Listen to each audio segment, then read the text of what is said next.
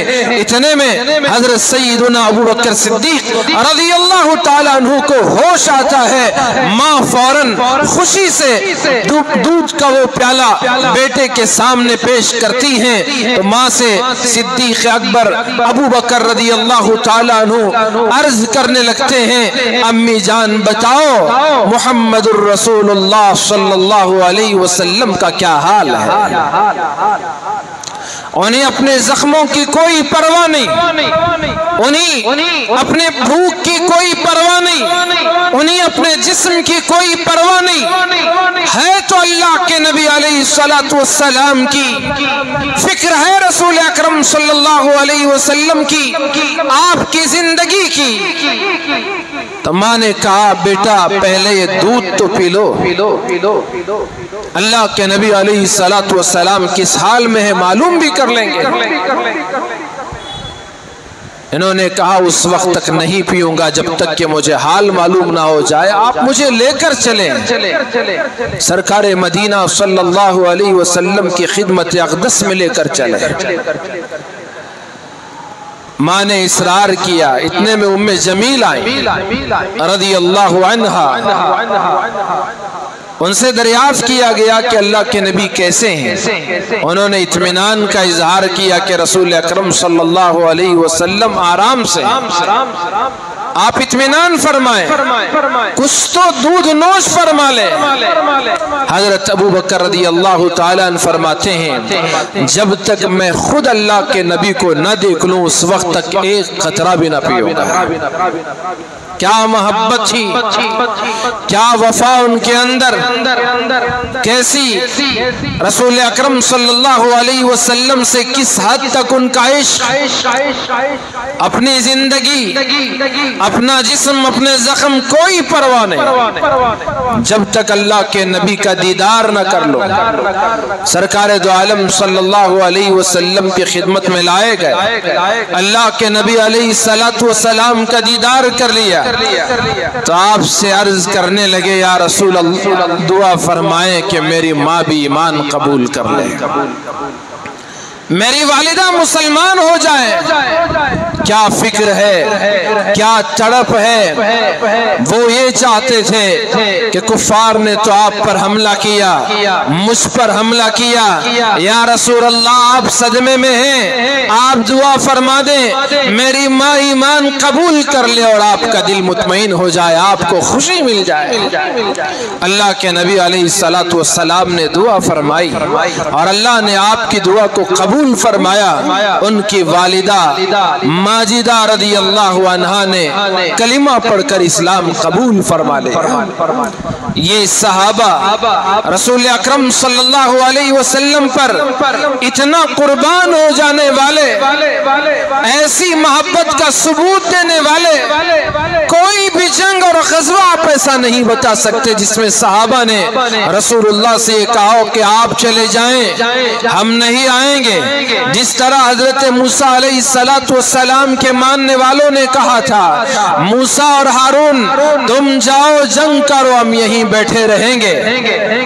جیسے دوسری قوموں نے اپنے اپنے نبیوں کے ساتھ کیا تھا، کبھی صحابہ کرام نے ایسا معاملہ اللہ کے رسول علیہ السلام کے ساتھ نہ کیا۔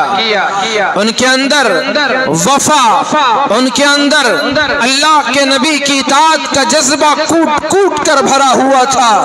وہ حد درجہ رسول اکرم صلی اللہ علیہ وسلم سے محبت کرنے والے، آپ کی اطاعت کرنے والے، آپ کی فرما برداری کرنے والے، آپ کے ہر ایک ایک حکم پر دل و جان سے چاہ کر خود عمل کرنے والے، اپنے گھر والوں کو عمل کی دعوت دینے والے، اپنے بعد والوں تک نبی کا ایک ایک عمل، ایک ایک سنت، آپ کا ایک ایک طریقہ، حضور کی ایک ایک ادا کو بعد والوں تک پہنچانے والے حضرات صحابہ کرام رضوان اللہ علیہم اجمعین تھے۔ اسی طرح ان کا ہر عمل، جیسے میں نے شروع میں کہا، ان کا ایمان ایسا، اللہ نے فرمایا وَإِذَا قِيلَ لَهُمْ آمِنُوا كَمَا آمَنَ النَّاسِ، ان صحابہ جیسا ایمان لے آؤ۔ یہ اللہ نے حکم دیا کہ اللہ تبارک و تعالیٰ، یہ منافقین کے بارے میں آیت ہے کہ جب ان سے کہا جائے کہ تم ایمان لے آؤ جیسے اور لوگوں نے، یعنی صحابہ کرام نے ایمان قبول کیا، وہ جس طرح سے ایمان رکھتے ہیں تم بھی ایسے ہی ایمان قبول کرو، ایمان لے آؤ۔ تو صحابہ کرام ایمان میں معیار ہیں، وہی کسوٹی انہی کا ایمان ہمارے لیے ایمان کی کسوٹی ہے۔ اولئک هم المفلحون، اللہ نے ان کی شان بیان کی کہ وہی کامیاب ہیں۔ اولئک هم المہتدون، وہی راہیاب ہیں، وہی لوگ ہیں۔ اولئک هم المؤمنون حقا، ایمان کا معیار انہی صحابہ کرام کا ہے۔ جگہ جگہ قرآن مجید میں اللہ تبارک و تعالیٰ نے ان کی تعریف فرمائی، والسابقون الاولون من المہاجرین والانصار والذین اتبعوهم باحسان رضی اللہ عنہم ورضوا عنہ واعد لهم جنات تجری تحتها الانہار خالدین فیہا ابدا۔ اللہ رب ذوالجلال نے ان کی شان کو بیان کیا کہ یہ وہ میرے محبوب کے ساتھی ہیں، اللہ ان سے راضی اور وہ اللہ کی تقدیر پر راضی۔ رضی اللہ عنہم، اللہ ان سے راضی ہے، ورضوا عنہ، وہ اللہ کے ہر فیصلے سے راضی اور خوش ہیں۔ یہ وہ صحابہ کرام ہیں۔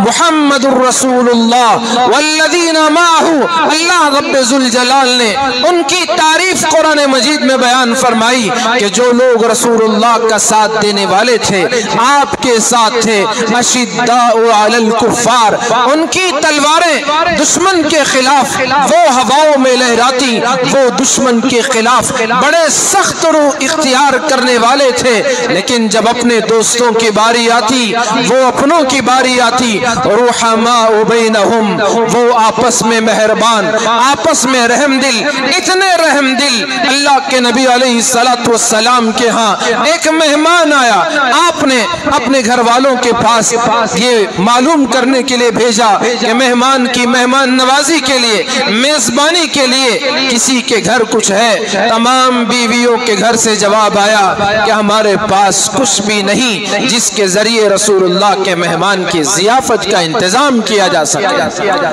کیسی وہ فاقہ کشی، کیسے وہ بھوک کا عالم، تنگی کا زمانہ۔ صحابہ کرام رضوان اللہ علیہم اجمعین کے لیے ایک ایک وقت کی روٹی، ایک ایک وقت کا گزارا مشکل سے ہوا کرتا تھا۔ کبھی باپ کھا لیتا، کبھی ماں کھاتی، کبھی بچوں کے لیے کچھ کھانا نصیب ہوتا، اور کبھی وقت ایسا بھی آتا کہ سب بھوکے سونے پر مجبور ہو جایا کرتے۔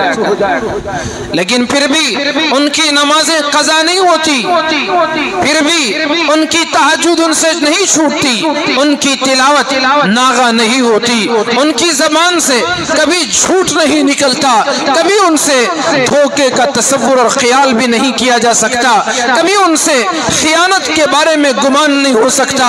یہ وہ صحابہ کرام رضوان اللہ علیہم اجمعین، ایسے قسم پرسی کے زمانے میں ایک مہمان جو رسول اللہ کی خدمت میں پہنچے، آپ نے اپنے تمام گھروں میں دریافت فرمایا کہ ہے کسی کے پاس کچھ کہ جس کے میزبانی کا انتظام کیا جا سکے۔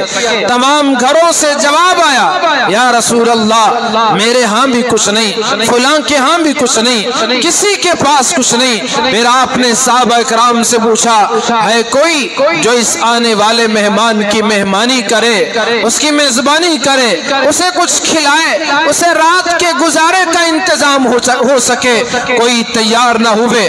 حضرت طلحہ رضی اللہ عنہ کھڑے ہو گئے، ابو طلحہ کھڑے ہوئے اور عرض کیا، یا رسول اللہ میں آپ کے مہمان کو گھر لے چلوں گا۔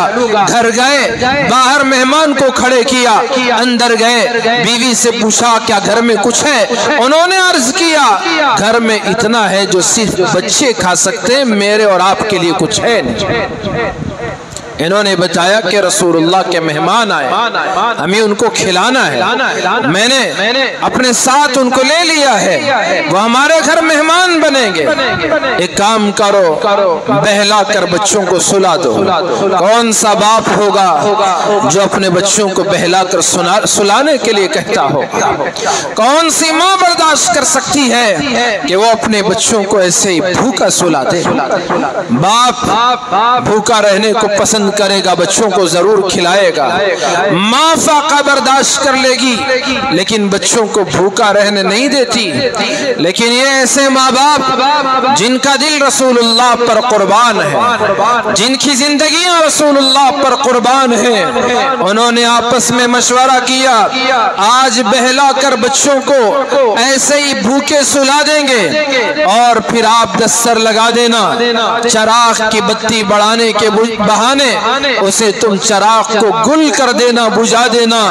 جب میرا مہمان یعنی رسول اللہ کا مہمان دسترخوان پر بیٹھے تو تم بتی گل کر دینا، بجھا دینا، ایسا لگے کہ میں بھی وہ بھی ساتھ کھا رہے ہیں، مہمان کھا لے گا اور میں کھانے کا ایکشن کروں گا اور کھانے کی سی صورت بناؤں گا، مہمان سمجھے گا میزبان بھی کھا رہا ہے، اسے کیا پتا گھر میں اس کے علاوہ کسی اور کے لیے کچھ ہے نہیں۔ تو انہوں نے بیوی نے شوہر کی بات مانی، بچوں کو کسی طرح بہلا کے سلا دیا اور بتی بڑھانے کے بہانے بتی کو بجھا دیا۔ میزبان اور مہمان ساتھ بیٹھے ہیں، مہمان کو پتہ نہیں ہے کہ یہ میزبان کھا رہا ہے کہ نہیں کھا رہا ہے۔ بھوک اور فاقے کے ساتھ یہ گھر کے میاں بیوی بچے رات گزارتے ہیں، مہمان کھانا وہ تناول کر لیتا ہے، صبح ہوتی ہے سرکار دو عالم فخر بنی آدم کی خدمت میں یہ صحابی پہنچتے ہیں اور رسول اللہ صلی اللہ علیہ وسلم کے پاس جبرائیل امین اللہ کا پیغام لے کر آتے ہیں اور بتاتے ہیں کہ آج جو رات میں مدینے میں آپ کے جانثاروں نے، آپ کے ماننے والوں نے، ان صحابی رسول اور صحابیہ نے جو کردار اپنایا ہے، اسے دیکھ کر آسمانوں کا، زمینوں کا، ساری کائنات کا مالک خوش ہو چکا ہے، ان سے راضی ہو چکا ہے اور ان کی اللہ کی خوشنودی انہیں حاصل ہو چکی ہے۔ انہوں نے رسول اکرم صلی اللہ علیہ وسلم کی ایسی اطاعت کا مظاہرہ کیا کہ رہتی دنیا تک اس جیسی مثال کوئی بھی پیش نہیں کر سکتا۔ عروہ ابن مسعود نے فتح مکہ کے موقع پر کیا کہا تھا؟ صلح حدیبیہ سے پہلے جب صحابہ اکرام رضوان اللہ علیہ مجمعین اور اللہ کے نبی علیہ السلام کے حال کو جانچنے کے لیے مکے کی طرف سے یہ صحابہ کے پاس آیا، حضور کے پاس حاضر ہوا، آپ سے گفتگو کی، واپس آ کر اپنی قوم کے لوگوں سے جو خطاب کیا، کہنے لگا کہ میں نے بڑے بڑے بادشاہوں کے دربار دیکھے، وزیروں کے ہاں میں نے ان کا حال دیکھا ہے، درباریوں کو بادشاہ اور وزیر کی عزت اور ادب و احترام کرتے دیکھا ہے، لیکن جو عزت صحابہ رسول اللہ کی کرتے ہیں میں نے اس طرح کی عزت کرتے ہوئے کہیں نہیں دیکھا۔ کیا ادب، کسی بات کا حکم کریں وہ فوراً دوڑ پڑتے ہیں کہ میں اس کو کروں، میں اس کو کروں۔ وہ وضو کرتے ہیں، ان کے وضو کا پانی زمین پر گرنے نہیں دیا جاتا، صحابہ ایک ایک کر کے آگے بڑھتے ہیں اور اسے اپنے چہرے پر ملتے ہیں، حتیٰ کہ ان کے منہ سے اگر لعاب بھی نکلتا ہے اس مبارک لعاب کو لینے کے لیے صحابہ ایک دوسرے پر سبقت کرتے ہیں اور اس لعاب کو لے کر اپنے چہرے پر اور اپنے اعضاء پر مل لیتے ہیں۔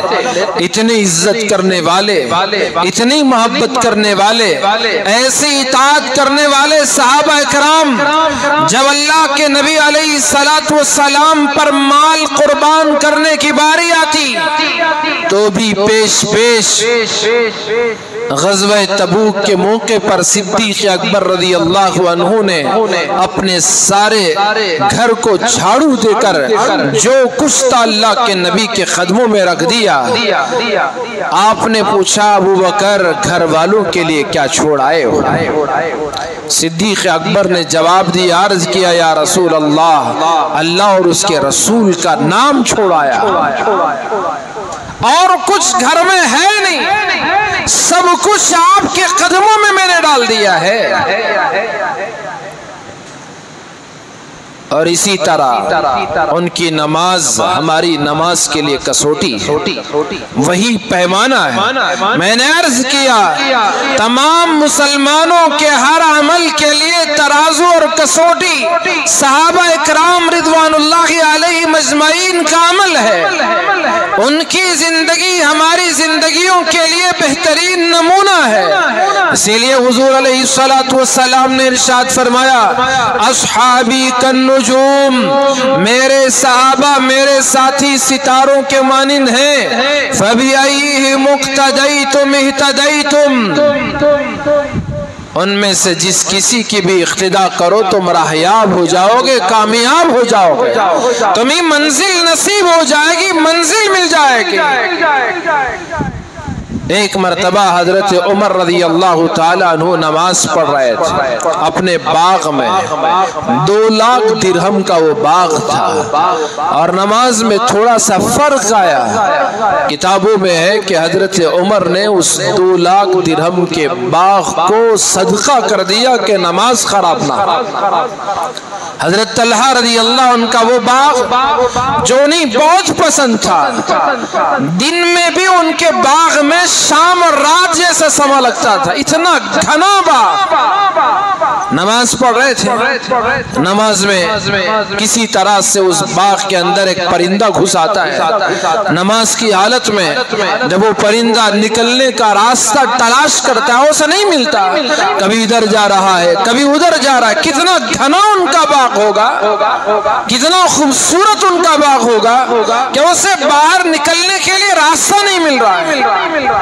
تو نماز میں جو ان کا خشوع اور خضوع تھا اس میں تھوڑا سا ہلکا سا فرق آیا، جو ہلکا فرق آیا، خشوع اس میں ختم ہوا، تو اس کا اثر ان پہ ایسا ہوا کہ اس باغ کو ہی انہوں نے اللہ کے راستے میں صدقہ کر دیا، خرچ کر دیا۔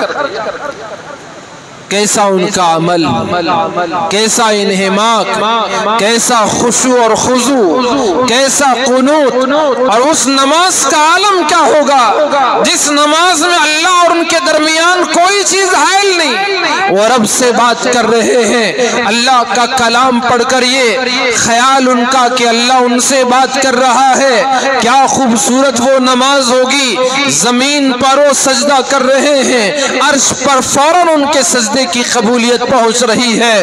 وہ یہاں نماز پڑھ کر دعا مانگتے ہیں، فوراً ان کی دعاؤں کو قبول کر لیا جاتا ہے۔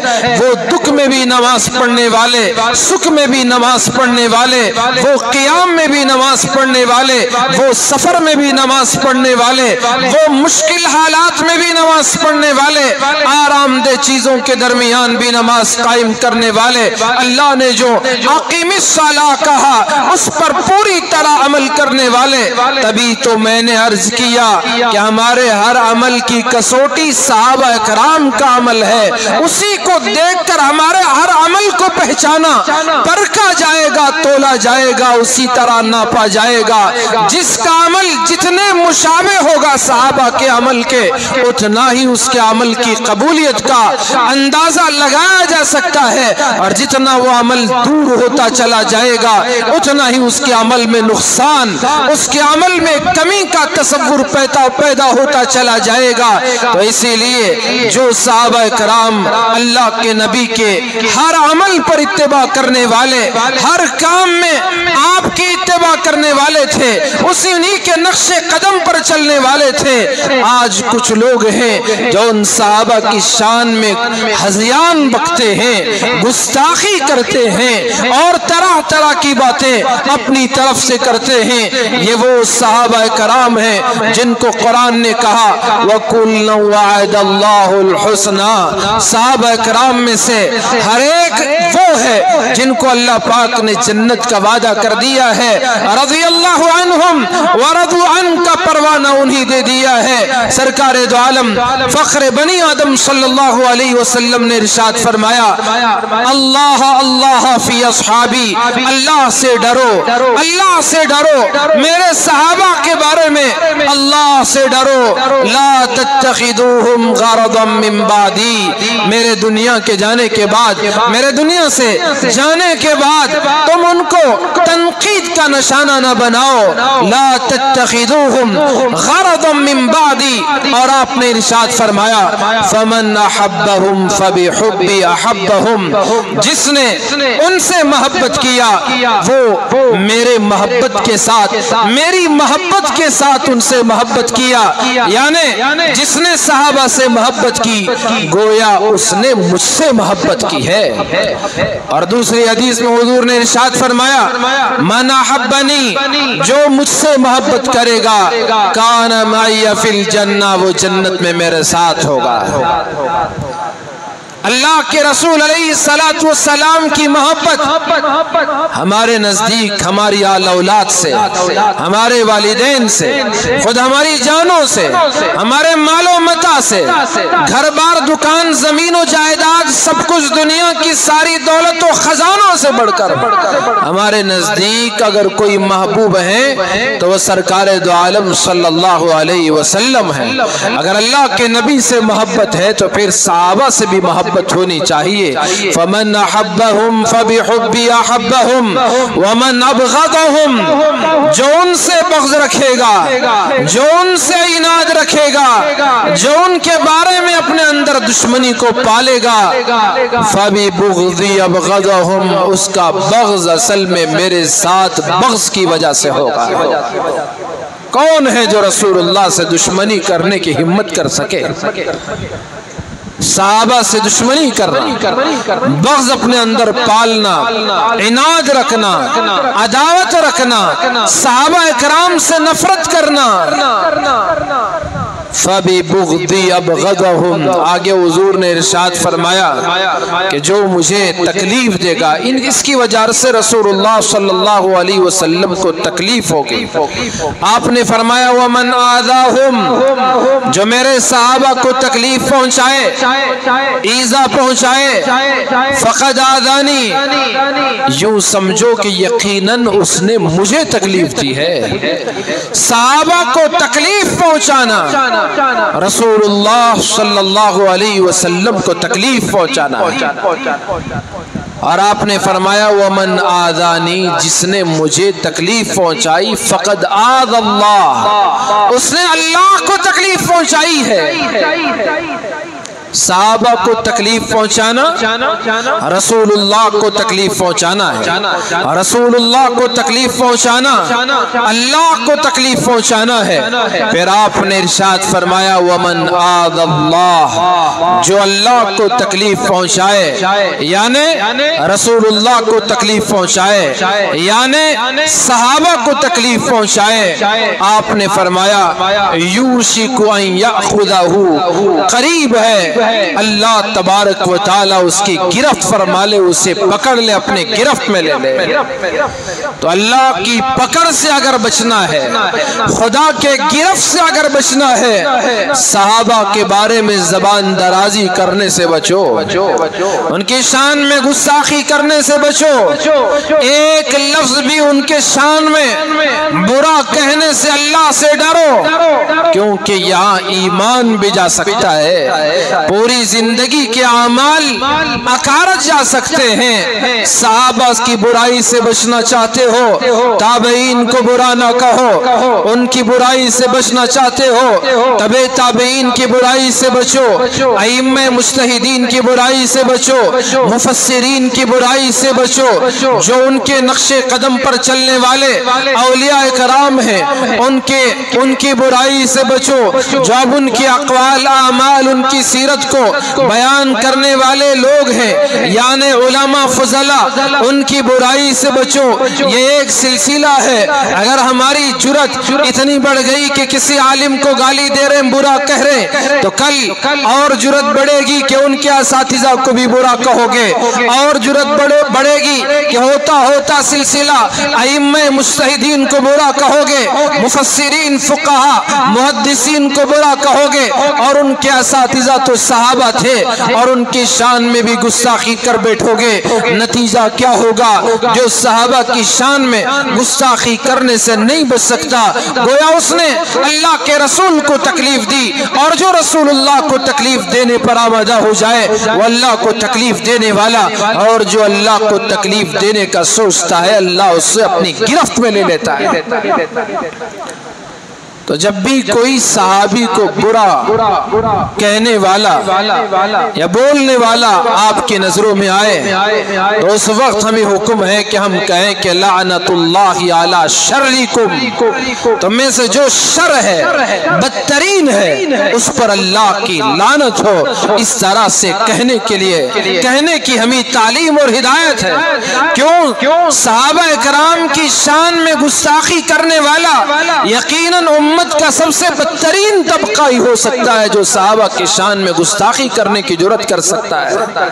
یہ وہ صحابہ جنہوں نے رسول اللہ صلی اللہ علیہ وسلم کے ساتھ ہر موقع پر رہے ہیں، اور ان میں سے ایک ادنا صحابی بھی ادنا صحابیہ نے جو ایک لمحے کے لیے چند منٹوں کے لیے حضور کو دیدار کیا ہو اور پھر زندگی بھر آپ سے ملاقات کا موقع نہ ملا ہو، لیکن جو ایمان قبول کیا تھا اسی ایمان پر ان کی بقا رہی اور دنیا سے وہ گئے ہوں، تو وہ ادنا صحابی پوری امت کے سب سے بڑے ولی سے بھی زیادہ اونچا مقام رکھتے ہیں۔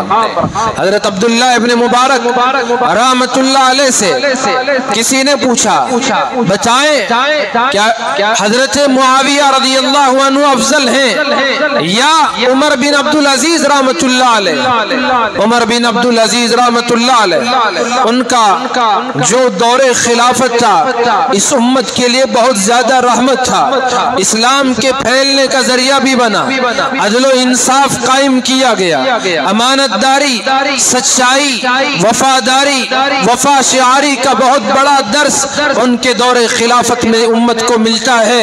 ایسی رواداری، ایسا انصاف انہوں نے انسانوں میں قائم کیا، جنگل کے جانور بھی امن پسند ہو گئے، ایک ہی چشمے سے وہ بھیڑیا بھی اور بکری بھی پانی پیتے۔ کتنا عدل، کتنا انصاف انہوں نے قائم کیا ہوگا۔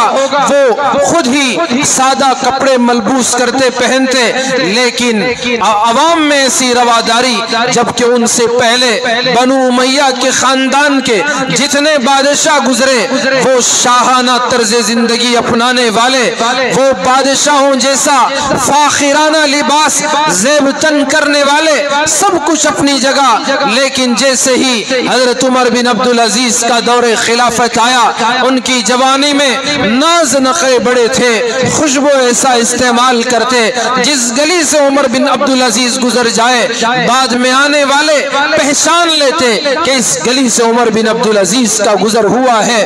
ایسے خوشبو کا استعمال کرنے والے لوگ دھوبیوں سے کہتے کہ عمر بن عبدالعزیز کے کپڑوں کے ساتھ ہمارے کپڑے دھلنا تاکہ خوشبو کا کچھ حصہ ہمارے کپڑوں میں بھی آ جائے۔ ایسا ناز و نخروں میں پلا ہوا، لیکن جیسے ہی خلافت ملی مسلمانوں کے بادشاہ بنے، ایسا انصاف قائم کیا، ایسا عدل امت میں قائم کیا، اور خود پرانے کپڑے جب انتقال کا وقت قریب آیا تو ان کے بھائی ان کے پاس آئے، ان کی بیوی سے کہا کہ اے شوہر کے لباس کو بدل دو، کہیں ایسا نہ ہو کہ لوگ تانے نہ دیں کہ امیر المومنین کے پاس ایک ہی کپڑے ہیں۔ تو بیوی نے کہا کیا کروں، اس لباس کے علاوہ کوئی اور لباس ہے نہیں کہ ان کو پہنایا جائے۔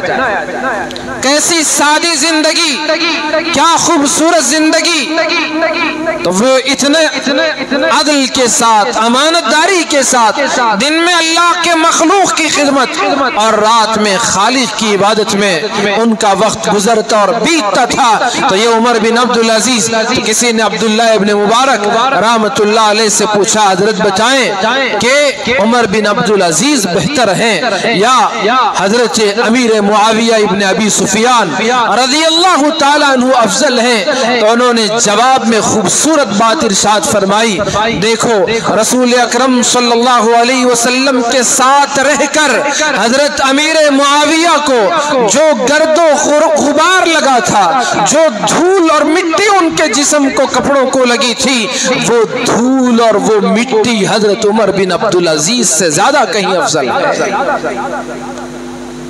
رسول اکرم صلی اللہ علیہ وسلم نے حضرت امیر معاویہ رضی اللہ عنہ کو دعا دی تھی، اللہم اجعلہ ہادیا مہدیا واہد بہ، اے اللہ اس کو تو رہبر بنا اور اس کو ہدایت یافتہ بنا اور دوسروں کو اس کے ذریعے سے ہدایت عطا فرما۔